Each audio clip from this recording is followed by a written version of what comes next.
Today, we are going to look at the worst deaths in live TV history. From a fearless meteorologist who chased storms like others chased dreams to a sports reporter whose dedication to the perfect shot cost him everything.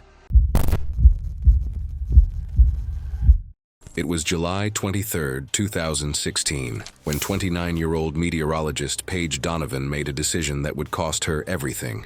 Known throughout the weather station as fearless and ambitious, Paige had built her reputation over 6 years by going where other forecasters wouldn't dare. Her colleagues often joked that she chased storms like others chased dreams, but on this sweltering Arizona evening, that fearlessness would prove fatal. For 3 days, Paige had been tracking what she believed would be the summer's most significant thunderstorm system, approaching Phoenix. The massive cell promised to deliver the kind of dramatic footage that separated good meteorologists from great ones. While her competitors played it safe with indoor coverage, Paige saw opportunity in the approaching danger. The weather station's observation deck had been her target location all afternoon. Despite her producer's initial refusal, Paige's persuasive arguments about capturing competitor-beating footage eventually won approval. The covered deck, surrounded by metal railings and equipment housing, offered the perfect vantage point to showcase the storm's raw power. Perched on the 10th floor of the downtown broadcast tower, it gave Paige an unobstructed view of the city skyline and a dangerously exposed position once the storm drew closer.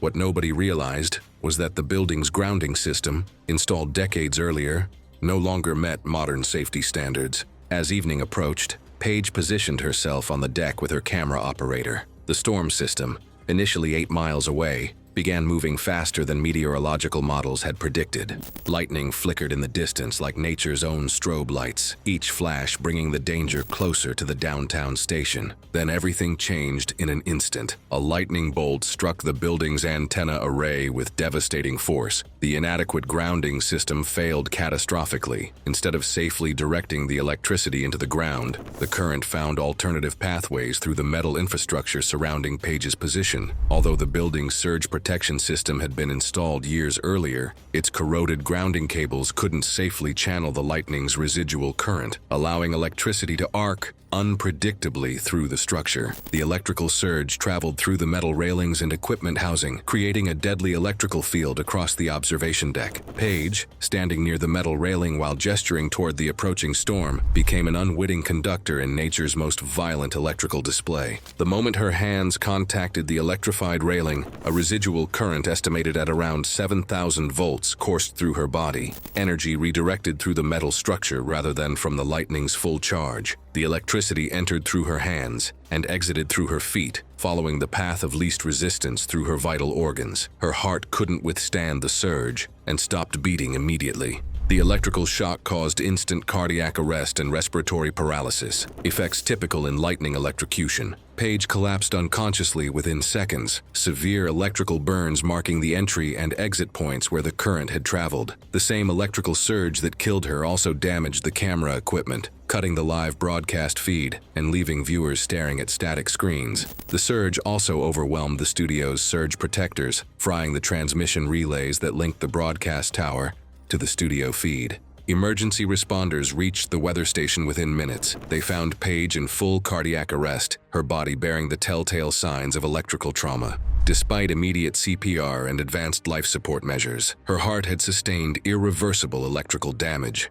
At the Regional Trauma Center, medical teams fought desperately to restart her heart, but the electrical injury had been too severe. The same lightning that Paige had spent her career studying had ultimately claimed her life through a tragic combination of aging infrastructure and split-second timing.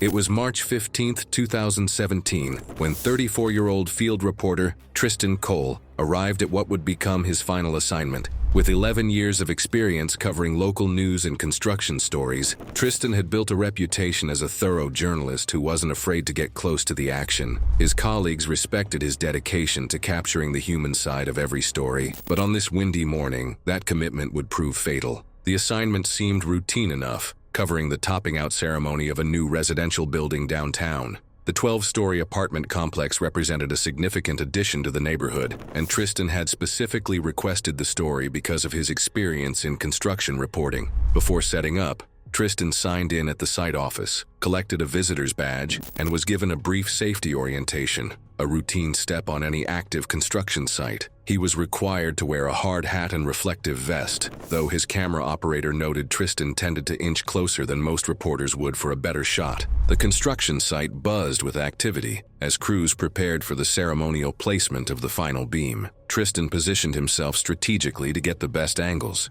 despite safety personnel warning him about staying within designated areas. The veteran reporter had covered dozens of local construction projects and felt confident in his ability to judge safe distances from heavy machinery. What concerned the construction supervisors that morning were the unusual wind conditions. Gusts were reaching 35 miles per hour, pushing the limits of safe crane operation.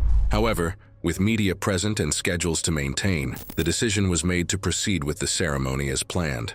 The tower crane, a 15-year-old workhorse that had passed its recent inspection, stood ready to hoist the final 2-ton steel beam, the ceremonial topping out piece into position. Under normal circumstances, crane operations are suspended when sustained winds exceed 30 miles per hour or gusts reach 40 miles per hour. The site's safety officer had mentioned it was near that threshold, but the presence of local officials and media created subtle pressure to move forward anyway. Unknown to anyone on site, maintenance logs had documented hydraulic fluid leaks in the boom assembly over the past month.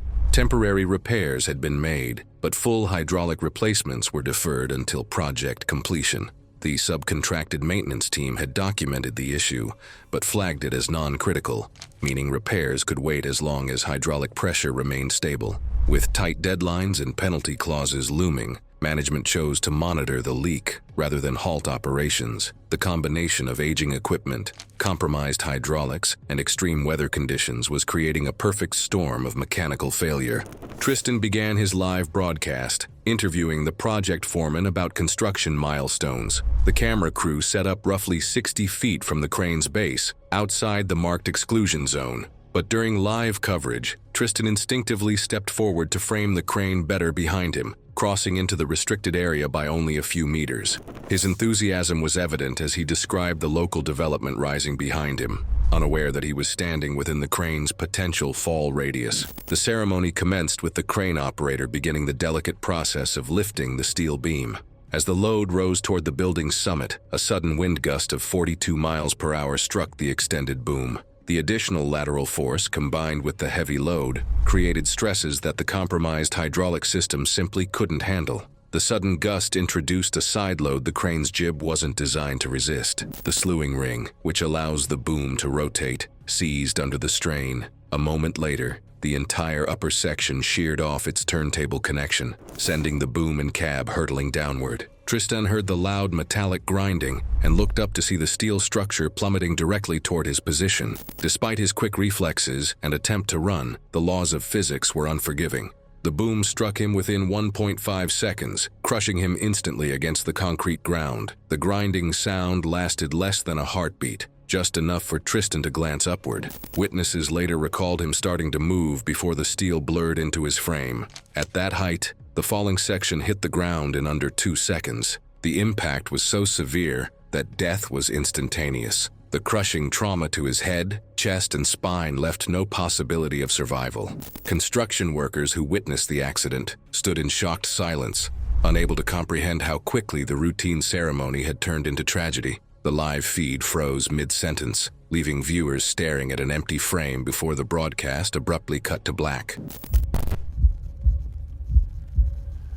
It was September 8, 2015, when 31-year-old traffic reporter Mara Jennings climbed into what would be her final helicopter ride. With 8 years of aerial broadcasting experience, Mara had become the calm voice that Los Angeles commuters relied on during their daily battles with gridlock. Known for her unflappable demeanor during chaotic traffic situations, she had earned respect throughout the industry for her professionalism and dedication to keeping drivers safe. That Tuesday morning promised to be particularly challenging for LA's notorious traffic patterns. A freeway construction project along one of the city's main interstate routes was causing unprecedented delays, backing up traffic for miles. Mara had specifically requested the early morning shift to provide comprehensive coverage of what transportation officials were calling the worst construction-related congestion in the city's history. The news helicopter lifted off from its downtown helipad, as dawn broke over the sprawling metropolis. Mara settled into her familiar position, headset adjusted and notes organized, ready to guide millions of commuters through another day of urban navigation. What she didn't know was that her aircraft had been experiencing intermittent radio communication issues for 3 days, forcing her pilot to rely more heavily on visual navigation.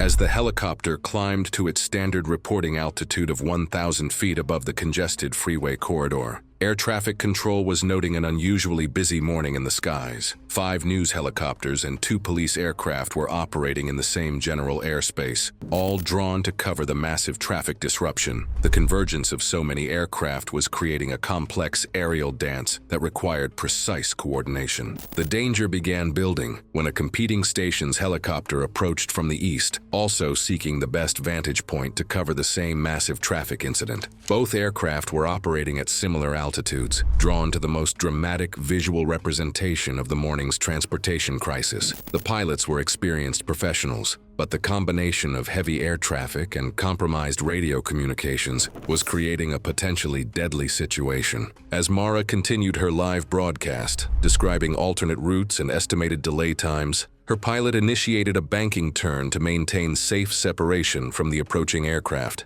Standard aviation protocols required clear radio coordination, yet Mara's helicopter's faulty transceiver caused heavy static, blocking an advisory warning about nearby aircraft convergence. The collision happened with terrifying suddenness. The tail rotor of the competing helicopter struck the main rotor assembly of Mara's aircraft, sending shards of rotor blades and fragments scattering through the air. Both helicopters immediately lost their ability to maintain controlled flight, entering rapid descents that would end in tragedy. Mara's helicopter, having lost its main rotor completely, fell approximately 1,100 feet in seconds. The aircraft struck the concrete freeway median at high speed, causing immediate structural collapse that killed both occupants instantly from massive impact trauma. The crash resulted in an immediate fuel fire that engulfed both aircraft wreckage. The same traffic jam that Mara had been reporting on became the backdrop for her final moments, as emergency responders struggled to reach the crash site through the very congestion she had dedicated her career to helping others navigate.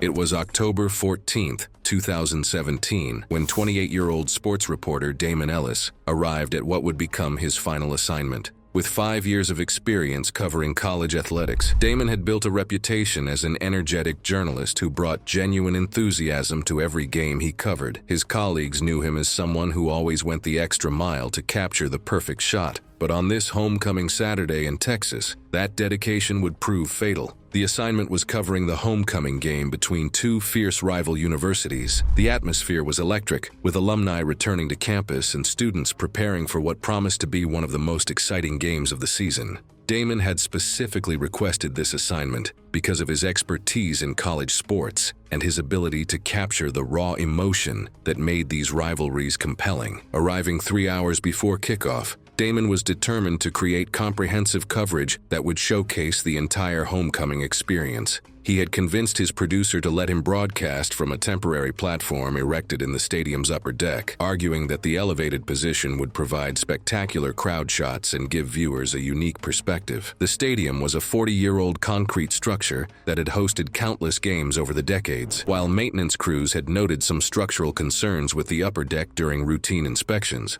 the facility had been cleared for normal use. The temporary broadcast platform had been installed by a subcontractor using mounting points that appeared secure, but had not been properly load tested for the additional weight of broadcast equipment. The subcontractor had reused decades-old anchor bolts embedded in weathered concrete, unaware that years of corrosion had weakened their grip. The crowd's synchronized chants amplified the structural vibrations, matching the platform's natural frequency, a phenomenon engineers call resonance, which rapidly accelerated the loosening. As game time approached, the stadium began filling with an enthusiastic crowd that would eventually reach near capacity, with tens of thousands of spectators packing the stands. The energy was palpable as fans streamed into their seats wearing team colors. Damon positioned himself on the platform with his camera operator, excited about the dramatic footage they would capture. Damon began his live pre-game show, interviewing alumni and describing the incredible atmosphere building around him. His enthusiasm was infectious as he painted a picture of college football at its finest, with passionate fans creating an environment that epitomized amateur athletics. The mounting bolts had been installed to standard specifications, but the sustained crowd vibrations were producing stresses the setup was never meant to withstand. The rhythmic movement was gradually loosening the connections, creating a dangerous situation that nobody could detect. Damon noticed the platform beginning to sway slightly, but assumed it was normal movement from crowd activity. He had worked from temporary structures before and trusted that proper safety protocols had been followed. His focus remained on delivering compelling coverage, unaware that the platform's structural integrity was rapidly deteriorating. The failure happened without warning. The mounting bolts suddenly gave way completely, causing the entire platform to separate from its attachment points. Damon and 800 pounds of broadcast equipment began falling 85 feet toward the concrete concourse below. The fall lasted only 2.3 seconds. He struck the concrete surface with tremendous force, suffering immediate fatal head trauma and instant death.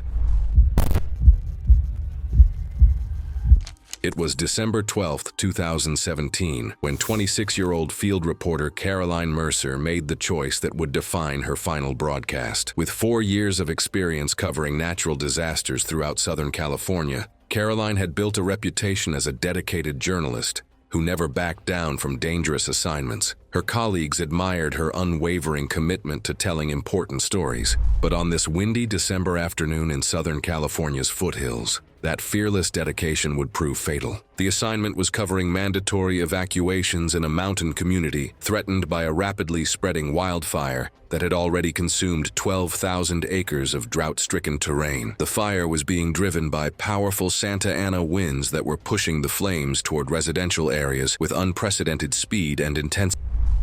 Had positioned herself at a residential evacuation checkpoint to interview fleeing residents and document the emergency response efforts. The checkpoint was strategically located on a mountain road that served as the primary escape route for hundreds of families whose homes lay directly in the fire's projected path. Her news van was equipped with emergency communication equipment, but the mountainous terrain had been causing intermittent radio contact. Fire officials had been warning all media personnel that shifting wind patterns could change the fire's direction rapidly and without warning. The Santa Ana winds were notorious for their unpredictability, capable of turning a controlled situation into a life-threatening emergency within minutes. Despite these warnings, Caroline insisted on remaining in the area to provide comprehensive coverage. As the afternoon progressed, Caroline conducted interviews with evacuating families, capturing their fear and determination as they fled their homes. Her reporting was compelling and human, showing viewers the real impact of natural disasters. The evacuation checkpoint buzzed with activity as emergency vehicles guided residents to safety. The wind patterns that had been stable throughout the morning began shifting dramatically. What had been a predictable fire suddenly became an unpredictable monster, driven by 45-mile-per-hour Santa Ana winds. The fire's advancement speed increased from 1 mile per hour to a terrifying 3 miles per hour, with flames reaching heights of 40 feet and temperatures exceeding 1,800 degrees Fahrenheit. Fire officials immediately announced that all personnel needed to evacuate the checkpoint area, as the wind shift had put the location directly in the fire's new path. Caroline received the evacuation order, but chose to continue broadcasting as she moved toward her news van, hoping to capture footage of the approaching fire front.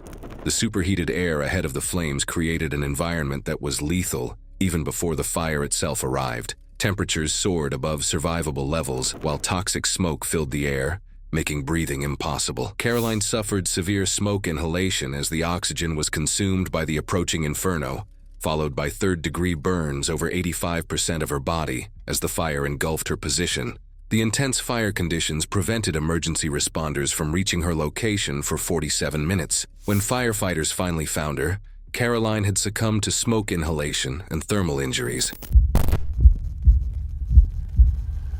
It was January 19, 2018, when 33-year-old field reporter Jared Fulton arrived at what would become his final assignment. With 9 years of experience covering severe weather events across the Midwest, Jared had built a reputation as one of the most thorough and safety-conscious reporters in the region. His colleagues respected his meticulous preparation and professional approach to dangerous weather coverage. But on this frigid Oklahoma evening, even his careful nature couldn't protect him from a tragic miscommunication. The assignment was covering a historic ice storm that had left widespread power outages and created hazardous conditions throughout the Oklahoma City metropolitan area. Ice accumulation had reached unprecedented levels, with some areas reporting over 3 inches of ice coating on trees, power lines, and roadways. The freezing rain had also disabled several cellular towers, forcing emergency crews to rely on spotty radio communication and handwritten reports. The storm had battered the region for 2 days, turning it into a landscape as beautiful as it was deadly.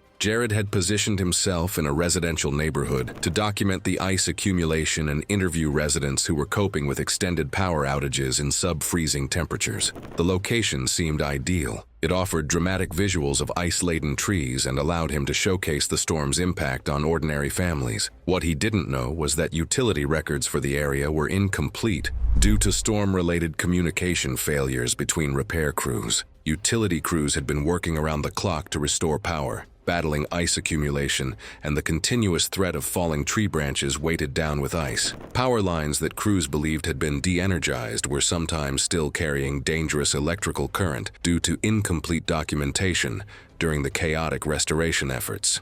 As evening approached, Jared began setting up for his live broadcast near what appeared to be a safe location away from major power lines. The scene around him was both beautiful and ominous. Trees bent under the weight of ice, creating a crystalline landscape that sparkled under the streetlights. The temperature had dropped to 18 degrees Fahrenheit. Jared began his live evening broadcast, standing near the ice-covered trees to demonstrate the storm's dramatic impact on the residential area. His report was informative and compelling, showing viewers the real challenges that residents face during extended power outages in dangerous winter conditions. He described the beauty and danger of the ice accumulation while maintaining his professional demeanor. The catastrophic failure happened without warning. The oak tree branch, no longer able to support the massive weight of accumulated ice, cracked completely and began falling toward the ground. The branch struck a power line that utility crews had incorrectly believed was disconnected from the electrical grid. The line was still energized by a nearby substation after automatic grid rerouting minutes earlier.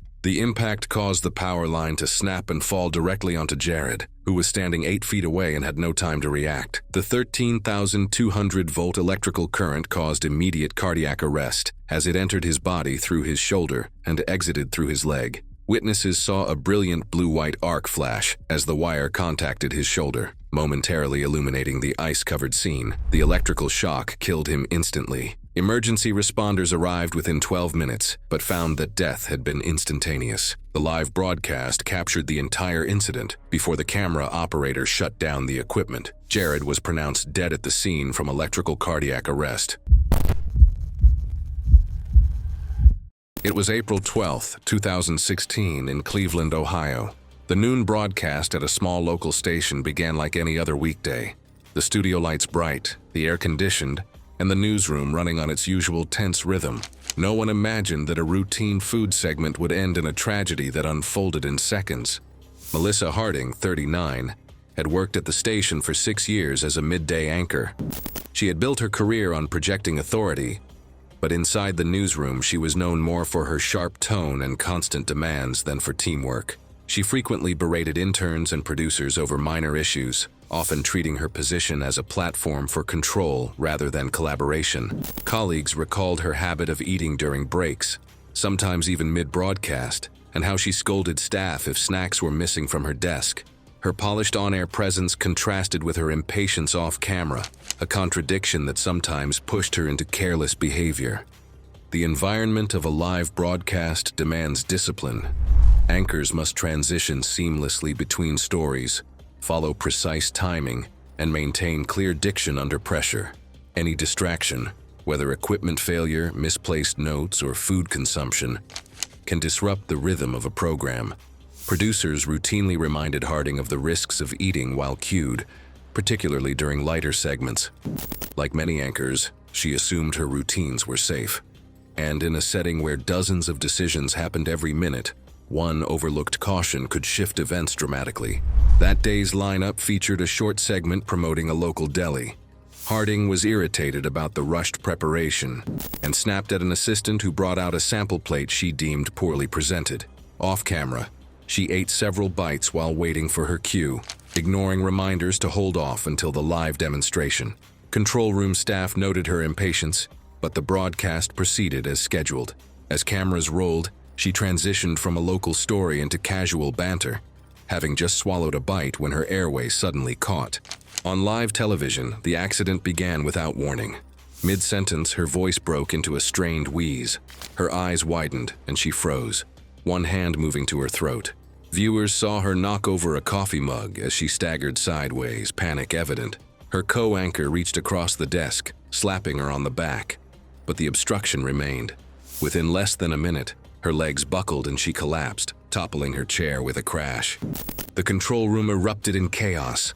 Floor crew rushed onto set, shouting for emergency services as the station abruptly cut to commercial after nearly 20 seconds of live struggle. On the studio floor, producers attempted the Heimlich maneuver multiple times. Witnesses recalled her nails scraping the table as she convulsed, her complexion turning dusky blue. Staff tilted her forward, trying to clear her airway, but the blockage held. Paramedics arrived within minutes using suction and advanced airway equipment. Despite intervention, the obstruction remained sealed. She was transported to a nearby hospital but pronounced dead shortly after arrival. Medical examiners later confirmed a dense piece of deli meat had completely lodged in her trachea, cutting off airflow. Her funeral drew family, but only a handful of co-workers. Many declined to attend, citing grievances over her treatment of colleagues. The service was subdued, reflecting a career marked more by friction than friendship. The station issued a brief statement of condolence and immediately pulled the archived segment from circulation. It was June 18, 2016 in Austin, Texas. The Midsummer Festival was packed with families crowding the streets and local television crews moving between camera points to prepare for the evening broadcast. The night was clear after earlier storms had delayed events, and while the festival looked lively and controlled on screen, behind the stage, rushed work and overlooked safety margins set the conditions for a fatal mistake. Thomas Reed, 28, was a freelance stage rigger hired through a small production company contracted for the broadcast. He had years of experience setting up truss systems, lights, and support lines, but had a reputation for saying yes to last-minute calls, even when conditions weren't ideal. Colleagues knew him as precise, though his willingness to bend to production pressures often left him working without full preparation. Freelancers like him rarely had the luxury of refusing work, especially when tied to high-visibility broadcasts, where networks and sponsors demanded speed over caution. Stage rigging is inherently dangerous. Heavy lighting units suspended overhead, fire cues positioned around tightly packed equipment, and live performers moving close to unsecured hazards. It relies on exact placement and spacing, especially when pyrotechnics are added. Even small errors in distance between mortars and flammable rigging increase the risk of catastrophic failure. That night, Reed had been called in to reposition lines after weather delays compressed the setup schedule. Checks that should have taken an hour were condensed into minutes, leaving little margin for oversight. The segment he worked on was particularly hazardous. A local TV affiliate had scheduled a live fireworks cue as part of the show finale, a risky choice given the proximity to stage equipment. Crew members later admitted the pyrotechnic checks were cut short, with a mortar placed only a few feet from overhead rigging to accommodate the camera's street angle. Festival organizers had already pushed the timing back, and the decision was made to move ahead despite warnings from two technicians that spacing was tight. With the crowd already in place and live airtime approaching, the call to proceed was locked in. Eyewitnesses recalled Reed pacing near the edge of the stage, adjusting a line that ran across the truss frame above the fireworks setup. A technician off-frame called ready, and the first shells launched successfully, rising clean into the night. As the second was triggered, it misfired, igniting partially inside the launch tube. Cameras caught the resulting flare and shower of sparks that spread across the lower stage area, where Reed was working just feet from the ignition point. The misfire sent sparks and burning fragments across the platform, scorching nearby rigging and striking equipment. A sound technician later described fragments of casing and burning debris, some large enough to fill a hand, raining down as the truss ignited. Reed was struck by shrapnel in the chest and face and caught in the shower of sparks. His figure was visibly collapsing as others rushed forward. Crew members scrambled through sparks and heat, some calling for emergency, while two men pulled Reed's limp body from the hazard zone. His clothing and harness smoked heavily, and his exposed skin was blackened and blistering. He was still breathing when medics arrived, though barely responsive. They secured his airway with intubation and began aggressive fluid resuscitation before transport. Emergency responders administered immediate care before transporting him to a regional hospital. By then, Reed had sustained third-degree burns over much of his torso, blunt trauma from the impact of the fragments, and inhalation injuries. He was pronounced dead the following day after repeated efforts to stabilize him failed. The aftermath played out unevenly. The pyrotechnics vendor was cited and fined, but no charges stuck. The affiliate quietly ended live fireworks segments, though without a public announcement, and city officials pushed new permitting requirements that most festival organizers only reluctantly adopted. For Reed's parents, the investigation meant little. The final report reduced their son to crew member fatally injured, a line item in a binder that marked how the show had gone wrong. It was November 8, 2016, in Nairobi, Kenya. The local news station's Westlands headquarters was packed with guests, contributors, and staff rushing between cameras during election night coverage. The broadcast gave the appearance of controlled energy, but behind the glass doors, poor security planning and an unchecked flow of visitors left the building exposed. Daniel Mwangi, 22, worked as a freelance camera assistant and part-time studio driver. He had been with the station only a few months, running feeds, helping with deliveries, and occasionally assisting with setup. Colleagues described him as reliable and eager, someone who accepted extra tasks without complaint in hopes of landing steadier work. His income was modest, but the job gave him connections in production, and he wanted to prove himself. Friends knew he took risks less out of recklessness than out of a desire to be noticed in a competitive field. Broadcast environments like this rely on layered security, controlled access points, credential checks, and monitoring in lobbies where live guests and volunteers gather. When those measures break down, the open floor plan becomes a liability. Election night added further strain. The station had multiple live feeds running simultaneously, extra chairs and cameras cluttering the atrium, and fewer guards than scheduled because of a staffing error. The lobby became a bottleneck with hurried movement, live mics nearby, and no reliable control over who entered. That night's broadcast was already running tight. Visitors passed through quickly, with reception distracted by constant arrivals. Crew recalled noticing a visibly agitated man outside earlier, arguing with a political contributor. Rather than increase caution, the pace of coverage pushed staff to focus on keeping the program moving. No additional security was brought in. The man later entered the lobby unchecked, shouting as he surged past the desk. Eyewitnesses remembered the sharp crack as glass splintered when the man fired a shot into the ceiling. Panic spread as volunteers ducked behind chairs and producers scrambled toward the stage. The shooter's second discharge hit near the ground, scattering debris. In the middle of the atrium, Daniel, carrying a coil of coax cable, moved with two other crew members toward the man in a split-second decision to intervene. Daniel lunged in, briefly grabbing the man's arm in an attempt to disrupt him while another crew member tried to force him backward. A violent struggle followed. The shooter twisted free. A muzzle flash briefly illuminated the atrium, and witnesses saw Daniel collapsing. The round struck his torso at close range. Chaos followed, crew pulling back, fire alarms blaring, and guests pressed against walls as staff pulled the injured away from the attacker's reach. Producers stopped the live segment mid-broadcast, cutting abruptly to off-site coverage while alarms echoed in the background. Paramedics arrived within minutes after being called by the staff. They performed chest compressions in the lobby before transporting him. He was admitted in critical condition, but died shortly after from severe internal hemorrhage from a gunshot to the torso. The shooter was restrained by officers outside the building less than 5 minutes later. Daniel's courage left an immediate imprint on his colleagues. Fellow production workers shared stories of his split-second decision to shield others, and a memorial wall was set up at the station with notes, photographs, and equipment he had used. His family took solace in seeing the community recognize his bravery, turning mourning into a narrative of courage and lasting impact. It was August 17, 2017, in Minneapolis, Minnesota. The morning was clear, and inside the downtown television studio, producers hurried to finalize the day's live broadcast. On the schedule was a wildlife education segment featuring a python, an animal considered safe under routine handling but unpredictable in the heat and noise of a studio.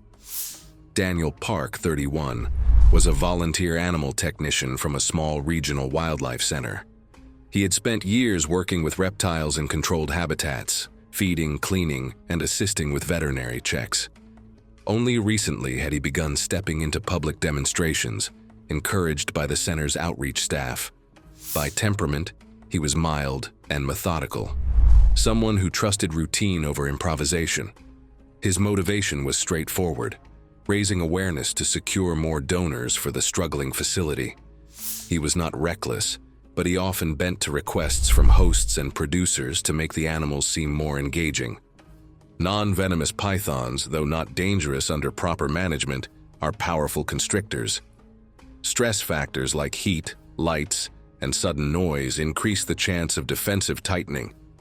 Standard practice requires 2 trained handlers and a controlled environment, but live television often skipped safeguards for timing and simplicity.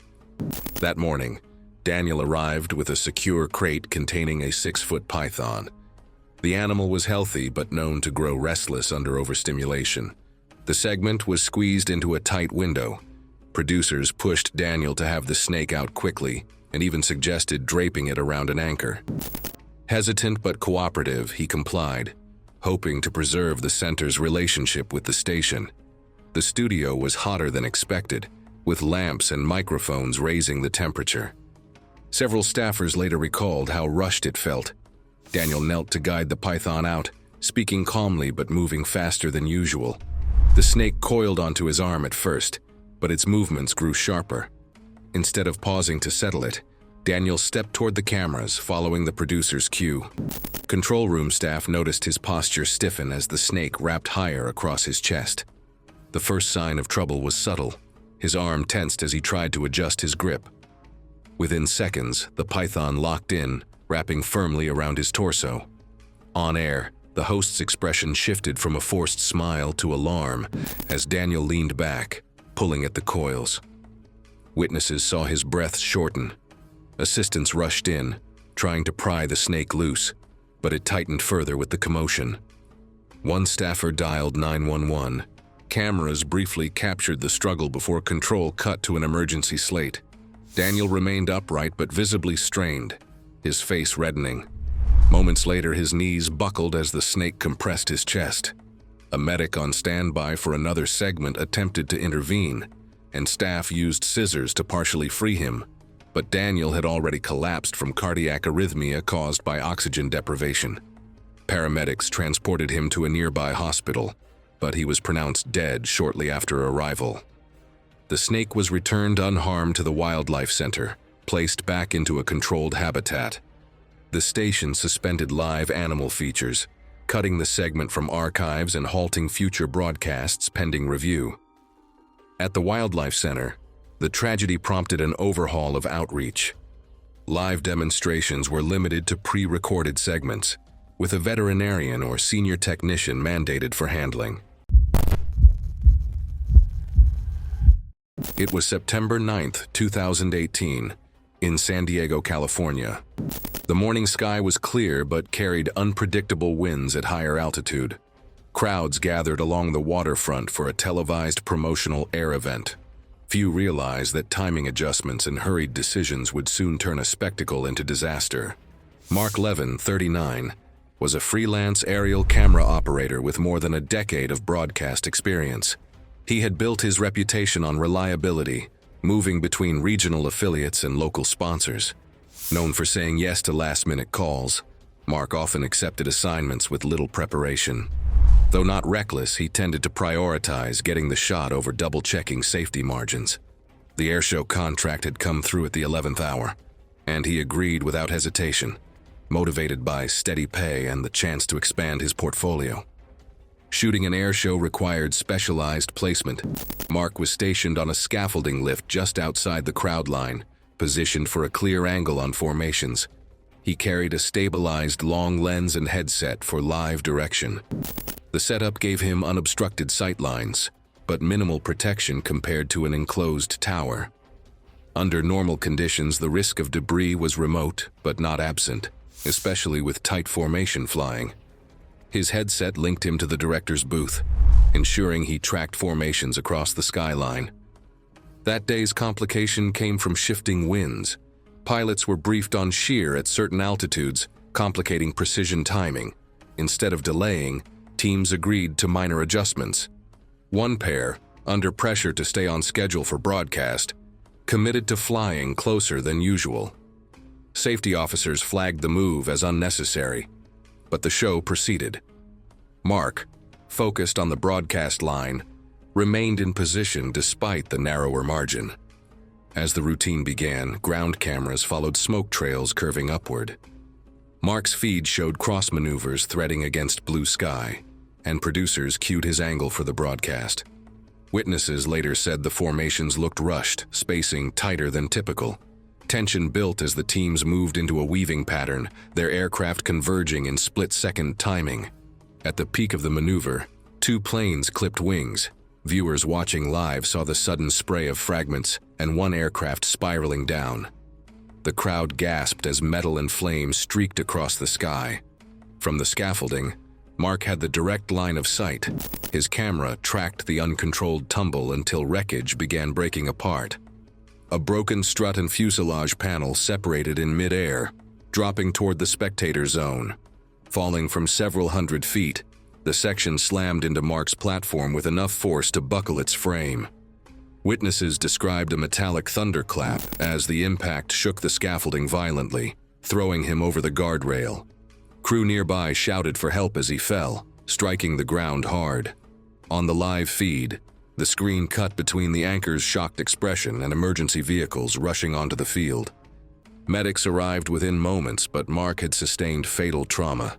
He was pronounced dead at the scene, alongside two pilots who perished in the crash. His equipment lay twisted and broken, the lens shattered on the pavement. The station suspended live aerial coverage indefinitely, not just as a procedural step, but as acknowledgement of the risks their crews faced. Staff who witnessed the crash organized internal safety reviews, rewriting procedures for camera placement and platform stability. It was June 17, 2015, in Seattle, Washington. A bright summer morning framed a television studio's outdoor set, where crews rushed to prepare for a segment of a home improvement program. The scene felt routine, but beneath it lay a structural flaw, an error that would not forgive even a moment of wait. Jerry Mills, 45, was a contractor with 2 decades of remodeling experience.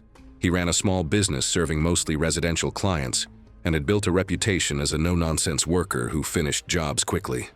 Off camera, colleagues described him as brash and sometimes careless, but audiences liked his energy and plain explanations. He had become a regular guest on the program, a way to generate business and remain visible in a crowded market. Promoted as a trusted expert, he thrived on the attention. Construction for television differed from real jobs. Instead of months, he had minutes to show a process. Producers wanted speed, visuals, and minimal dead time. Jerry worked with standard carpentry tools and fasteners, but instead of a house frame, he often demonstrated on temporary stages dressed to look authentic. Time pressures meant corners were cut, but he believed he could handle the risks. For him, exposure outweighed hesitation. That day's segment involved a simulated backyard deck installation. Producers had ordered a raised platform to serve as the demonstration surface. The structure was built quickly by stagehands, not carpenters, and its stability relied on several adjustable jacks beneath the frame. One jack looked stable at first but was not fully seated, creating a weakness that showed only when weight shifted onto the outer corner. No inspection was scheduled, and the problem went unnoticed. The audience sat less than 10 feet away, and there was no second rehearsal. Jerry arrived with his tool belt, ready to demonstrate how a ledger board connected to a wall frame. He stepped to the platform's outer corner, which carried the hidden fault. The host introduced him as cameras rolled, the crowd of about 40 applauding. The atmosphere looked polished and safe, yet the corner under him flexed more than expected. As he hammered the first nails, a sharp crack cut through the air. Witnesses saw the platform shift and sag toward the audience. The sound escalated into a snap, and the corner dropped suddenly. Jerry lost balance, falling forward as the structure collapsed beneath him. The drop was only 3 feet, but he struck his chest against a concrete prop before his head hit another edge. Live cameras caught everything. The anchor's expression freezing, audience members shouting, crew running into frame. Stage assistants rushed to pull a tarp across the scene while others called emergency responders. Jerry still moved, but his breathing was shallow, blood marking the side of his head. Paramedics arrived within minutes and transferred him to Harborview Medical Center. Despite treatment, he was pronounced dead later that evening. The aftermath centered on a wrongful death suit filed by Jerry's family against the network and its contractors. It alleged that the platform had been assembled without inspection, and that safety was sacrificed for production speed. The settlement was undisclosed, but the program soon disappeared from schedules, a quiet acknowledgement of liability without public admission. It was February 18, 2016, in Wichita, Kansas. Inside a small local TV studio, morning anchor Laura Kinney started her usual early shift. The set lights were bright, the crew small, and everything followed its normal routine. Laura had worked in radio before joining television 5 years earlier. Viewers liked her for being steady and clear, especially during local emergencies or storm reports. That morning, she arrived earlier than usual, sipping coffee and rubbing her neck. She mentioned it felt stiff, joking that she must have slept wrong. A few co-workers noticed her voice sounded slightly off, but they thought she was just tired. The broadcast began at 6 a.m. sharp. Laura sat beside her co-anchor, ready for the local weather segment. Everything looked normal to viewers. The calm tone, the light banter, the switch between graphics. In the control room, producers kept the teleprompter rolling as the floor crew adjusted the camera angles. It was just another weekday show, with segments about community events and mild winter temperatures. Halfway through a sentence, something changed. Laura's left hand slipped off the desk, knocking cue cards onto the floor. For a moment, she stayed frozen, eyes still open but unfocused. Her smile faltered, and her voice cut off mid-word. On screen, it looked like she paused to listen to someone in her earpiece. Her co-anchor turned to her, unsure whether it was a planned pause or a mistake. Then Laura's head tilted to one side, and she slumped slightly forward in her chair. The control room reacted fast. A director called to switch cameras, cutting to a weather graphic to cover the feed. The co-anchor leaned toward her, whispering something the microphones didn't catch. Someone off-camera shouted her name. The station had a short broadcast delay of a few seconds, just enough to stop most of what happened from airing on TV. But the live stream running on the network's website didn't cut fast enough. Viewers online saw about 10 seconds of confusion. Laura collapsing, papers sliding, crew members stepping into frame before the screen switched to an ad break. Inside the studio, floor staff rushed forward. One producer hit the master mute button as the commercial loop started playing. When the cameras were cut, the floor manager dimmed the lights to reduce glare while the crew gathered around her desk. A staff member moved her chair back, while another called out for the set to be cleared. No one outside the studio knew what was happening yet. Regular viewers simply assumed it was a technical fault. Within an hour, the station's programming went silent. The screen showed a plain blue background with a notice about technical issues. Social media users began asking what had gone wrong when the live stream froze mid-report. Short clips from the feed briefly appeared online before being removed by moderators. Those who saw it described the moment as sudden and unsettling, with only the low hum of background studio noise. By midday, all live segments were canceled, and staff were advised not to comment publicly. Viewers who called the station reached a recorded message explaining that the morning broadcast had been interrupted due to an on-air emergency. For 2 days, the newsroom stayed quiet.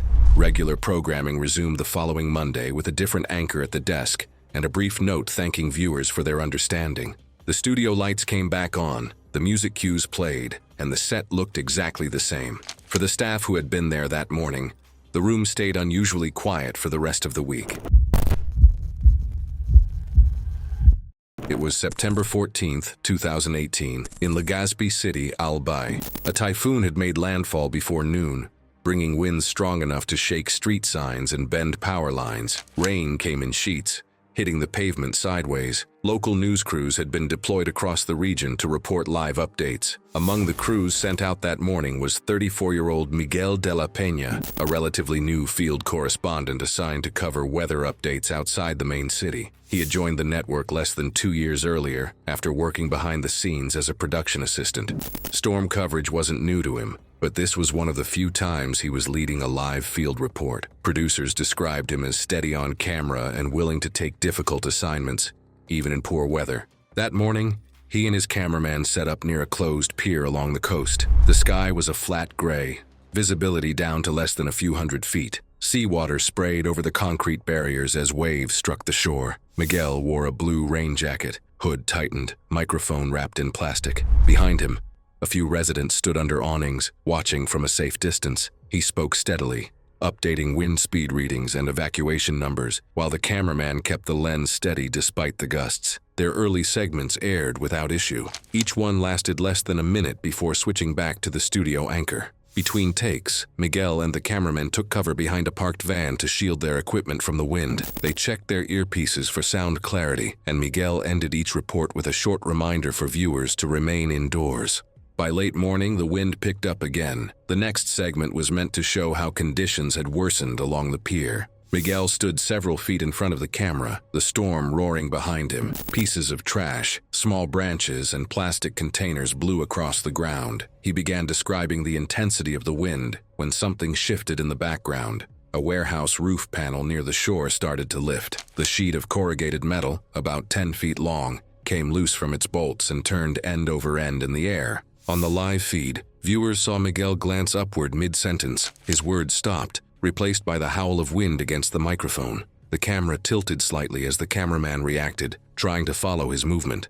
In the corner of the frame, a gray blur streaked across. The feed shook violently for half a second before cutting to static. People watching at home thought it was just another connection drop, common during storms, but those taking shelter near the pier saw it happen. A market vendor crouching beside a delivery truck later said the noise began with a deep rumble, followed by the heavy crash of metal striking concrete. The cameraman was knocked down by wind but managed to crawl behind the van, shielding the camera under his body. The network's broadcast continued from the studio, unaware of what had happened at the pier. Producers tried to reach the field team for several minutes before switching to pre-recorded updates from other regions. By early afternoon, all outdoor coverage was replaced with studio segments. A short announcement noted connection problems affecting reporters near the coast. Later that day, local authorities blocked access to the pier to remove loose metal sheets and scattered debris. The network later issued a short notice online, pausing live field reporting until conditions improved.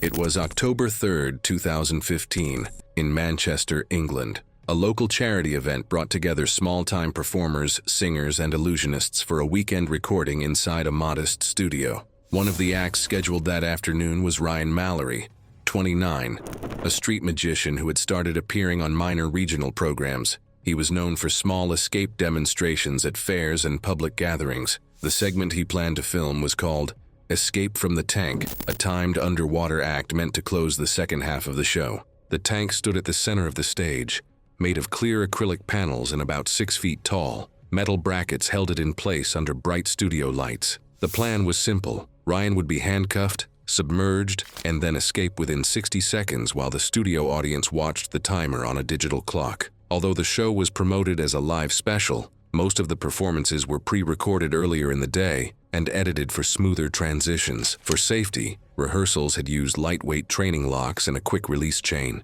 Before filming began, one crew member questioned whether the heavier stainless steel cuffs were necessary, but the decision was made to use them for visual impact. Crew members later recalled that Ryan seemed focused but restless, pacing near the tank while the host delivered his introduction. The production team filled the tank using a side hose, checking that the water reached just below the top rim. As assistants helped secure the cuffs around his wrists and ankles, the audience counted down from 5. Ryan climbed a small ladder and lowered himself into the water, holding a small key between his teeth, a familiar part of his routine.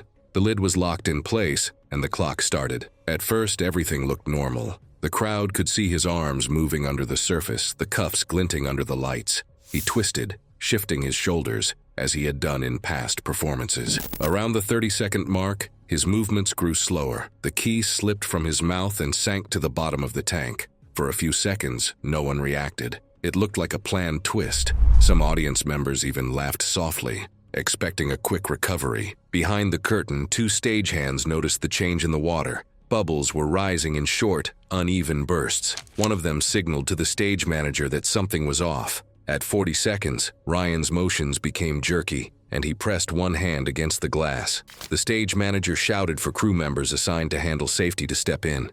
None of them had dealt with a full water submersion act before. One assistant ran to pull the emergency release lever, the mechanism meant to lift the lid and drain the tank, but it jammed halfway.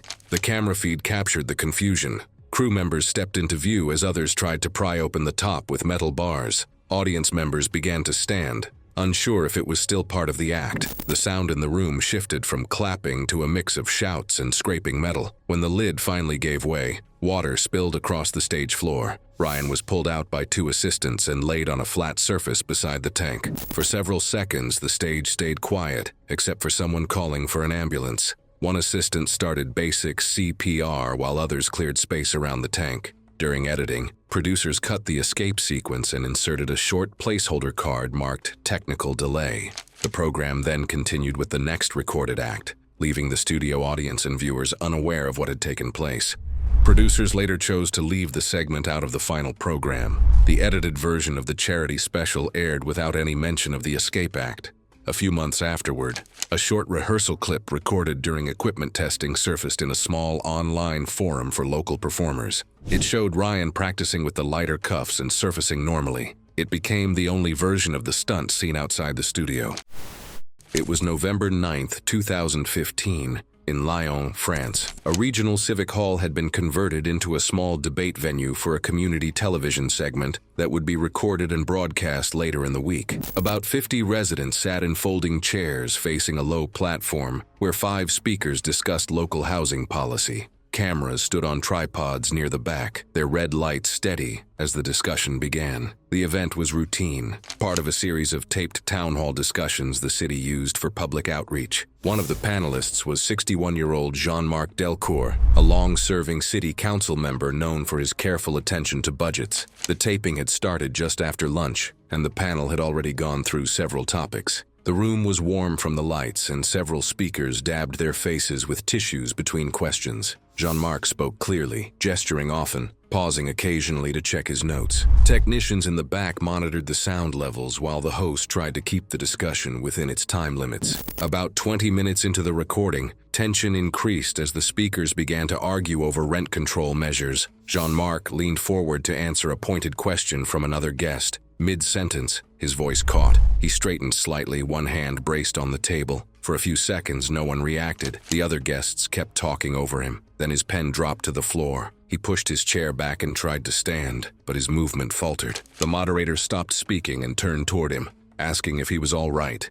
Jean-Marc's right arm dropped, and he slumped sideways. Chairs scraped against the floor as the nearest panelist reached out to steady him. A murmur passed through the audience. One of the camera operators called for the lights to be dimmed while crew members stepped forward. A staff medic and a volunteer from the municipal team rushed to the stage and lowered him gently to the ground. They began chest compressions, while another person used a handheld radio to call for emergency services. The cameras kept running for several seconds before someone shouted to cut power to the recorders. The host stood off to the side, holding a clipboard, as technicians guided the audience out through a side exit. Paramedics arrived within minutes and took over from the crew. The rest of the panel waited outside the hall, uncertain whether the taping would resume. The footage from the debate was never used. Editors replaced the planned segment with a short civic update and took the event listing off the local channel's schedule. A short notice posted later that week mentioned that filming had been stopped due to a medical emergency. The community program resumed the next month with a different panel and no reference to the incident.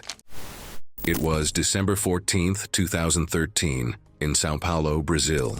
A small production team had been hired to record a Christmas-themed segment for a local children's program inside a shopping mall. The goal was to film short clips for the mall's holiday campaign, children meeting Santa, naming their wished-for gifts, and ending each take with a burst of confetti. The setup was simple: a red chair in the center, boxes wrapped in gold paper around it, and a low wooden platform hiding the small confetti rigs. 27-year-old João Ribeiro worked as a stage assistant. For this event, he wore the Santa costume and handled the prop triggers beneath the chair. The production crew had built the rig earlier that morning.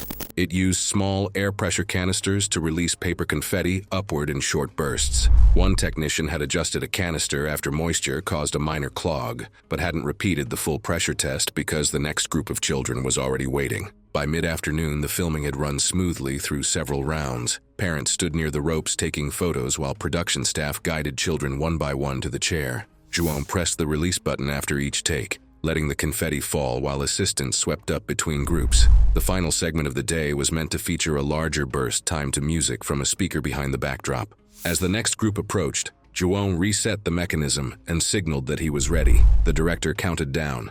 The children began their lines, reading from cue cards, while mall shoppers paused nearby to watch. When João pressed the control for the confetti, the sound was wrong, more of a heavy pop than the usual short hiss. A moment later, the platform beneath the chair jolted upward. The pressure canister had ruptured instead of releasing air through the valve. The blast knocked João backward into the stack of gift boxes.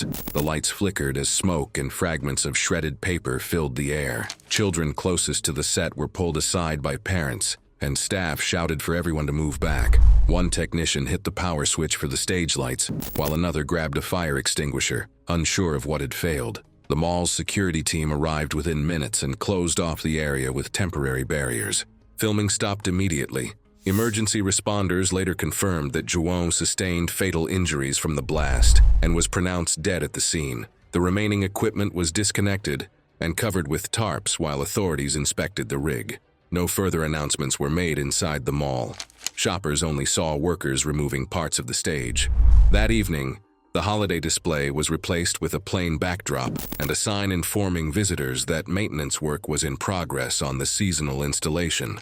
The production company quietly canceled the rest of the scheduled recordings. In the following weeks, the mall continued its Christmas program without stage props, using recorded music and a standard photo area instead.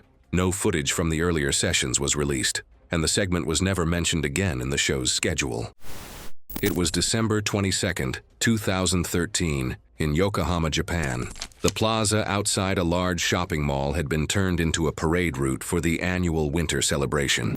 Every December, local businesses sponsored a short procession featuring holiday music, dancers, and themed floats meant to draw weekend crowds. The atmosphere was light, with parents holding phones above their heads and children clutching paper flags. A small community TV crew had been invited to film the event for a weekend program about local holiday activities. Their setup included 2 cameras on tripods and a handheld camcorder for close-up shots along the route. One of the performers that afternoon was Kenji Morita, 26, a part-time entertainer hired through an event staffing agency. He had been assigned to wear a reindeer mascot suit and ride the lead float, a small truck platform decorated with imitation snow and metallic ribbons. Kenji had done similar work before at mall promotions and school festivals. His role was to wave, toss soft snowballs to the crowd, and keep the energy light for the camera crew recording nearby. The morning had been busy. Setup crews ran cables for speakers, attached lights, and checked the floats. The truck Kenji stood on had a narrow front section lined with a light aluminum railing covered in tinsel. It wasn't meant for weight-bearing, only decoration. One staff member had noticed that part of the front frame felt loose, but decided it was minor and tied it down with wire instead of rebolting it. The parade started slightly behind schedule after a sound test delayed the first lineup. By early afternoon, The plaza was full. Security volunteers guided the crowd to stay behind rope barriers, while children waved at passing performers. Kenji climbed onto his float, adjusting his heavy mascot head before taking position near the front corner. The costume restricted his vision, and the padded boots made footing unstable. When the signal to start came, the truck moved slowly along the marked path. The community TV crew followed along one side, capturing wide shots and cutaways for later editing. As the float turned near the central fountain, the driver steered gently, but hit a shallow incline that caused the platform to jolt slightly. Kenji, trying to steady himself, reached for the railing. The wire ties snapped from the tension, and the panel shifted forward. His right foot tangled in one of the speaker cables taped along the floor. He stumbled, unable to regain balance, and fell backward from the float onto the pavement behind the moving truck. The nearest camera operator caught the moment. The image wobbled as the lens followed the float, capturing Kenji's fall for less than a second before the operator realized something was wrong and turned away. For a few moments, the parade continued. Some spectators clapped, thinking the stumble was part of the performance, until one of the other mascots shouted toward the driver. The truck came to a stop, and the speakers kept playing the holiday music until a technician cut the sound. Security staff and parade volunteers moved quickly, forming a line to block the view while bystanders stepped back. A few people continued to film, unaware of the seriousness of the situation. Emergency responders arrived from a nearby fire station within minutes. Paramedics began first aid as the crowd was guided toward alternate exits. The remaining floats were directed to a holding area behind the mall, and the event was quietly suspended for the day. Despite immediate treatment, he was pronounced dead shortly after arriving at a nearby hospital. Afterward, the community TV team turned over their footage to mall management and removed the segment from their production schedule. Editors later reviewed the material and confirmed that only a few seconds showed the incident before the camera moved. The clip was stored in the archive, but never aired. The following week, the mall reopened the plaza with the decorations scaled back. The float route was shortened, and future parades were restricted to walking performers. A short local notice mentioned that the previous weekend's festivities had been paused because of an equipment-related accident. No further details were released. The community program aired a short holiday feature as planned, omitting any mention of the parade. It became an event remembered quietly, one that had once been cheerful but was not discussed again. It was May 23, 2016, when 34-year-old Cameron Blake positioned his mobile broadcasting unit along a desolate stretch of highway outside Moore, Oklahoma. Cameron worked as a meteorologist for a regional news station, known for his fearless storm coverage and ability to make complex weather patterns understandable to viewers. His childhood experience surviving a tornado drove his obsession with understanding these violent storms. Beside him sat 28-year-old Peter Webb, his camera operator, who had voiced concerns about their proximity to the developing supercell. Peter was cautious by nature, but he trusted Cameron's experience and deferred to his judgment, even as the radar showed the storm intensifying at an alarming rate. The afternoon sky had turned an ominous shade of green-gray. Cameron had positioned their modified SUV facing east to capture the storm's approach, explaining the rotation patterns to viewers watching at home. Among those viewers was his wife, Jennifer, 7 months pregnant with their first child. The tornado touched down approximately 1 mile southwest of their position, appearing as a dark wedge-shaped column. Cameron's voice remained steady as he narrated the touchdown for nearly 15 seconds, his professional instinct overriding everything else. The funnel moved northeast at 35 miles per hour, closing the distance rapidly. Debris began pelting the vehicle, branches, gravel, and roofing material creating violent hammering sounds. Peter shouted that they needed to leave immediately, but Cameron continued broadcasting. The tornado's outer circulation reached them, and the SUV began rocking violently as gusts likely pushed 120 to 130 miles per hour near the vehicle. Hail and small debris hammered the glass. A broken 2x4 stud, roughly 4 feet long, punched through the driver's side window at an estimated 100 to 120 miles per hour. The tempered glass exploded into pellets. The board fragmented on the window frame, and the leading segment struck Cameron's left temple, causing a depressed skull fracture with bone driven into the brain. A second shard of aluminum siding scissored through the windshield, and tore across his right clavicle, likely lacerating the subclavian artery. Bright arterial bleeding pooled across the seat within seconds.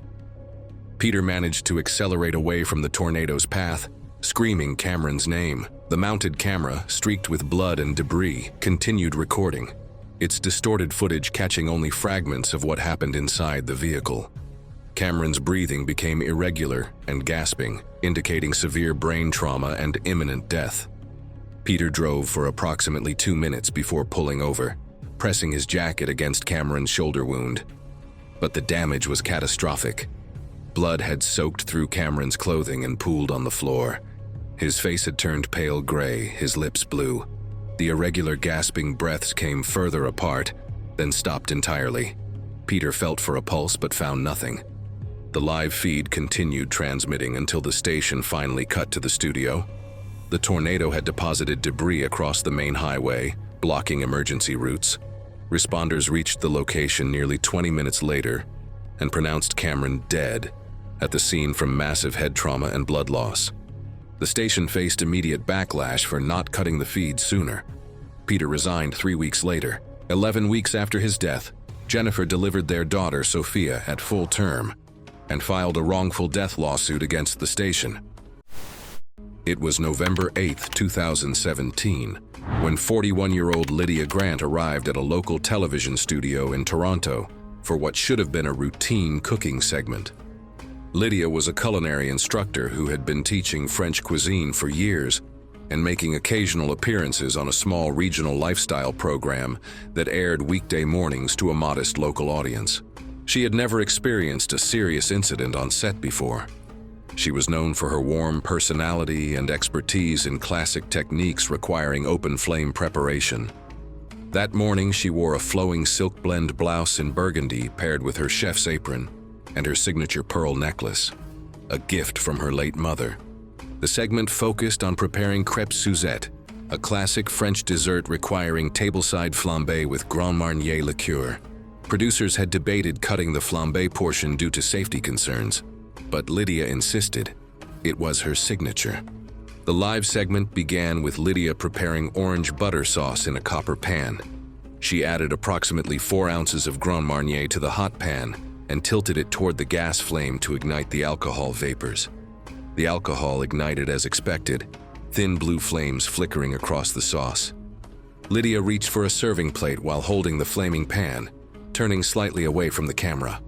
Her silk blend blouse sleeve, which had come unbuttoned at the cuff, draped forward and made contact with the flames. It ignited instantly, flames racing up her right sleeve from wrist to shoulder in approximately 2 seconds as the fabric fused and burned against her skin. Lydia gasped and dropped the copper pan, which spilled flaming liquid across the kitchen island. She instinctively began batting at the flames with her left hand, which caused the fire to spread to her left sleeve as well. Derek rushed toward her with a kitchen towel but hesitated, unsure how to help. Flames reached Lydia's hair, which had been styled with aerosol hairspray 90 minutes earlier. Her hair ignited in a sudden flash, flames spreading across her scalp and down to her face and neck. Her initial screams turned to choking, gasping sounds as the heat seared her airways and burned her facial skin. She stumbled backward and fell sideways onto the studio floor. Derek threw the towel over her upper body, but the towel itself caught fire from the intensity of the burning synthetic fabric. James grabbed a fire extinguisher but fumbled with the safety pin. By the time he deployed the extinguisher, Lydia had sustained 2nd and 3rd degree burns across approximately 38% of her body, including her face, scalp, neck, both arms, and upper chest. Lydia remained conscious, making hoarse sounds as she struggled to breathe. The burned skin on her face had begun sloughing off, and her airways were rapidly swelling from thermal injury. Paramedics arrived and recognized the severity of her airway burns. Her breathing had become labored and wheezing. They performed an emergency intubation in the studio to secure her airway before transport. While beginning fluid resuscitation, she was transported to the regional burn center in critical condition with dropping blood pressure and signs of shock.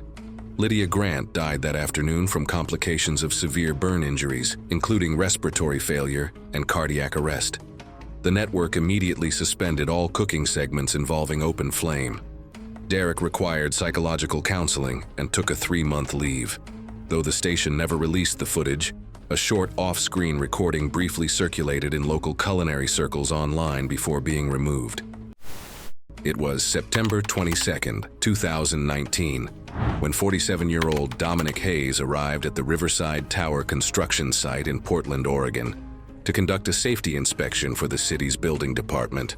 Dominic was a Canadian structural inspector contracted under an international peer review compliance agreement, with years of experience evaluating high-rise projects across North America. Known for his meticulous attention to detail, he was specifically requested to assess the tower's steel framework before the next phase of construction could proceed.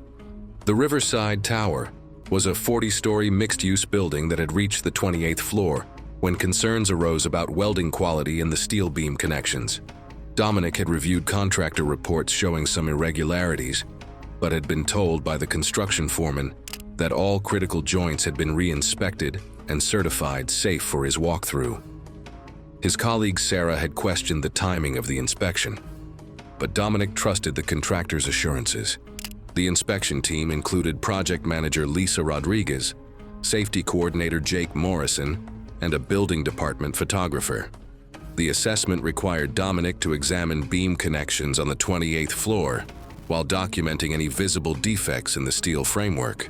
The inspection began with Dominic positioned near the building's northeast corner, explaining proper welding techniques while moving systematically along the exposed steel beams. A sudden metallic shift rang through the steel frame.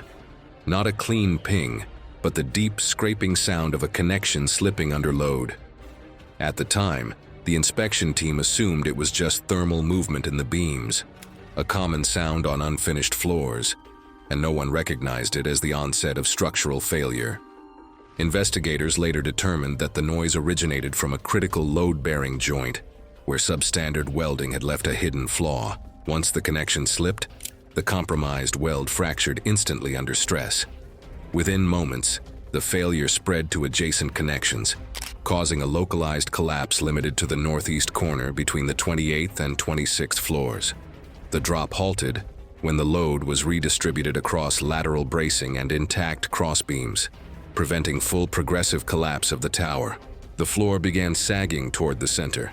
Dominic lost his footing as the steel decking buckled beneath him. A primary support beam twisted and separated from its connection, and the entire northeast section of the 28th floor gave way.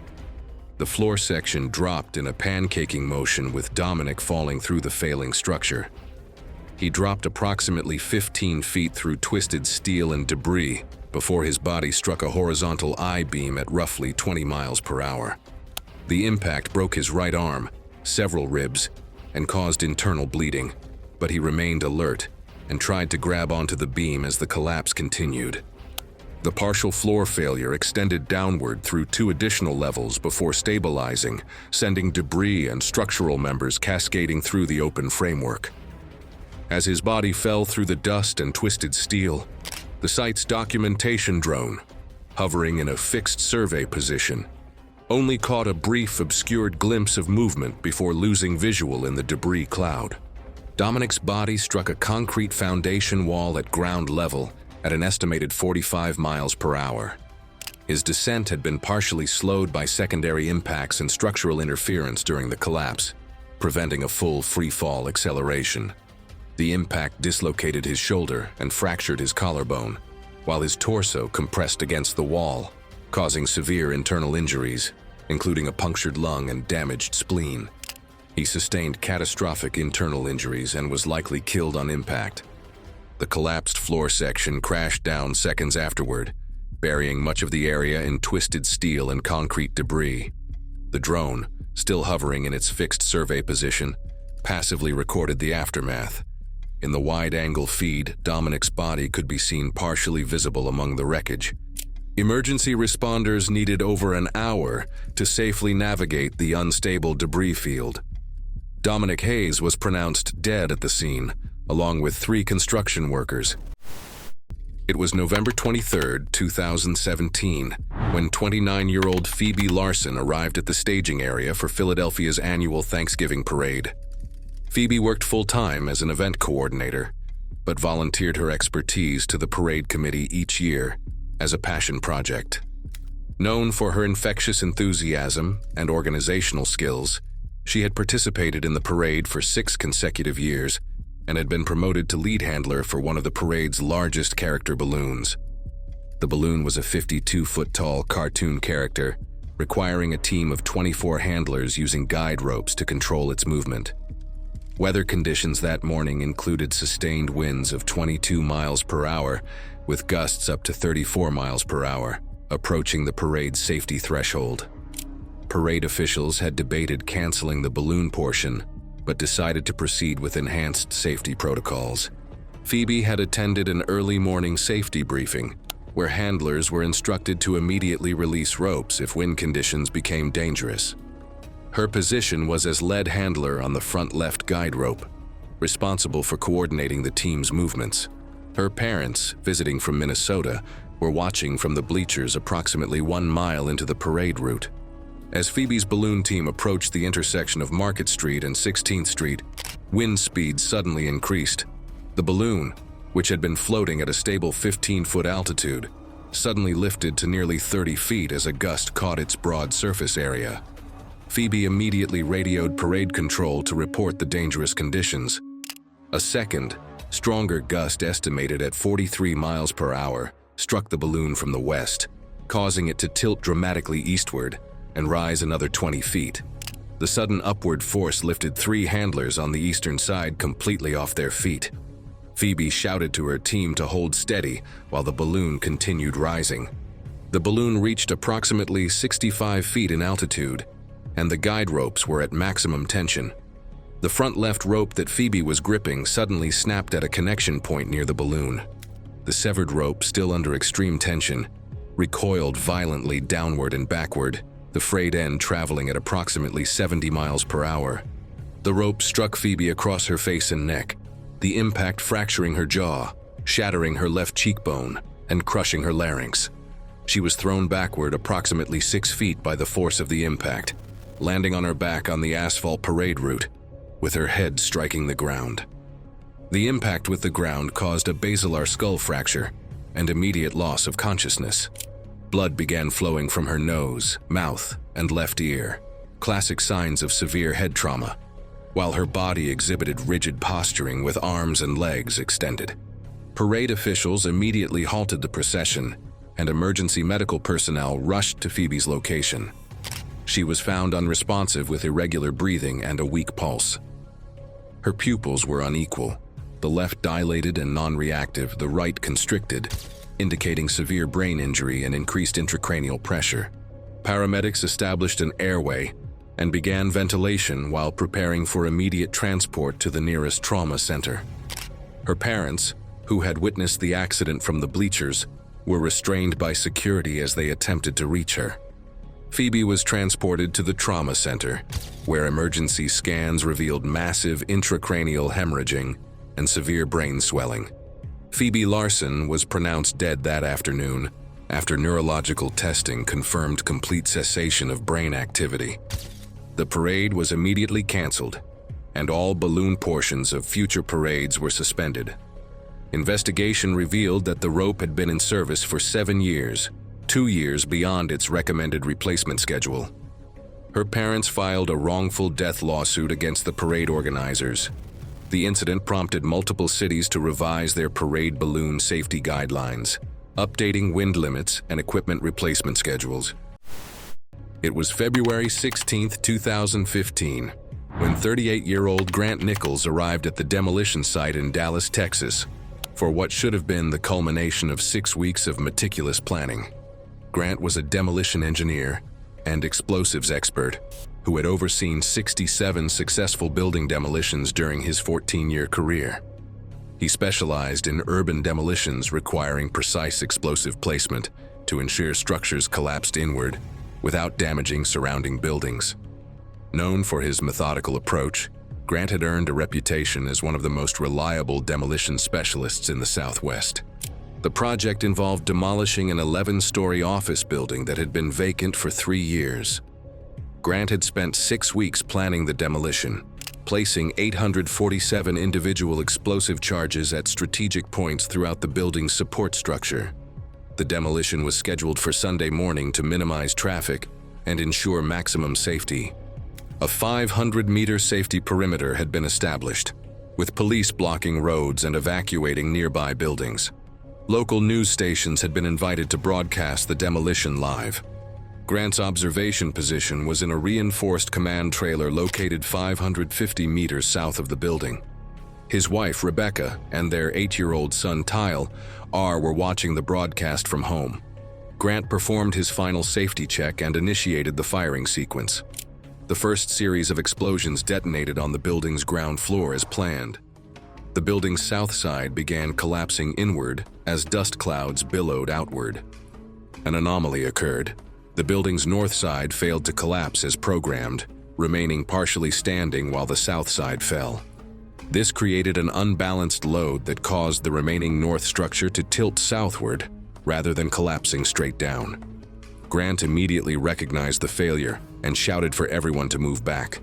The tilting north section, approximately 6 stories of concrete and steel, weighing an estimated 2,400 tons, began falling southward like a toppling tree.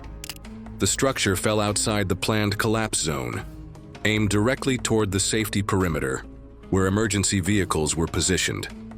Grant, realizing the danger to personnel, made the decision to leave the command trailer and run toward the perimeter to warn people. He exited the trailer and began sprinting north, waving his arms. The collapsing north section struck the ground approximately 480 meters from the original building footprint. The impact sent a pressure wave through the debris field, hurling concrete fragments and steel sections outward. A 12-foot length of number 11 rebar, weighing roughly 60 pounds, was launched by the force and struck Grant from behind while he was still running toward the perimeter. The bar hit across his upper back and neck at an estimated 30 miles per hour, severing his spinal cord at the C3 vertebra and fracturing his skull. Although the injury caused instantaneous loss of motor control, the remaining forward momentum carried his body several feet. Grant was thrown forward roughly 10 feet, his body tumbling across the ground before coming to rest face down.